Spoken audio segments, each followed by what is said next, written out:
ವರ್ಷದ ಕೆಂಪೇಗೌಡರ ಜಯಂತ್ಯೋತ್ಸವದ ಶುಭಾಶಯಗಳು. ಇವತ್ತು ನಾಡಪ್ರಭು ಕೆಂಪೇಗೌಡರು 16ನೇ ಶತಮಾನದಲ್ಲಿ 463 ವರ್ಷಗಳನ್ನು ಈಗಾಗಲೇ ಕಳೆದಿದೆ. 38 ವರ್ಷಗಳ ಕಾಲ ಬೆಂಗಳೂರು ನಗರವಾಗಿ ಇವತ್ತು ಪರಿವರ್ತನೆ ಆಗಿದೆ.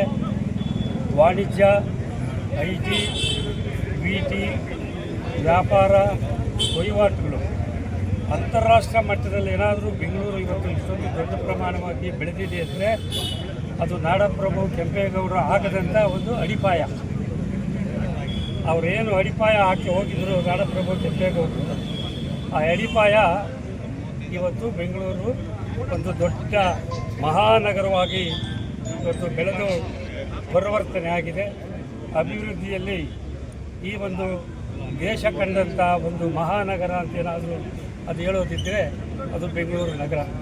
ಇಡೀ ಪ್ರಪಂಚದಲ್ಲಿರ್ತಕ್ಕಂಥ ಎಲ್ಲ ಇವತ್ತು ದೊಡ್ಡ ದೊಡ್ಡ ಇನ್ಫಾರ್ಮೇಷನ್ ಟೆಕ್ನಾಲಜಿ, ಬಯೋಟೆಕ್ನಾಲಜಿ, ವ್ಯಾಪಾರಿಕ ಮಳಿಗೆಗಳು, ಹಾಗೆ ಶಿಕ್ಷಣ ಸಂಸ್ಥೆಗಳು ಇವೆಲ್ಲವೂ ಕೂಡ ಬೆಂಗಳೂರು ನಗರದಲ್ಲಿ ಇದೆ ಅಂದರೆ ಅದು ಇವತ್ತು ನಾವೆಲ್ಲರೂ ಕೂಡ ಕೆಂಪೇಗೌಡರನ್ನ ನೆನಪು ಮಾಡ್ಕೊಳ್ಬೇಕು. ಪ್ರತಿಯೊಬ್ಬರೂ ಕೂಡ ಕೆಂಪೇಗೌಡರು ನಾವು ನೆನಪು ಮಾಡಿಕೊಂಡು ಅವರ ಜಯಂತ್ಯೋತ್ಸವವನ್ನು ಆಚರಣೆ ಮಾಡಿದಾಗ ಅದು ಒಂದು ಅರ್ಥಪೂರ್ಣವಾದ ಜಯಂತ್ಯೋತ್ಸವ ಅಂತೇಳಿ ನಾನು ಹೇಳಲಿಕ್ಕೆ ಬಯಸ್ತೇನೆ.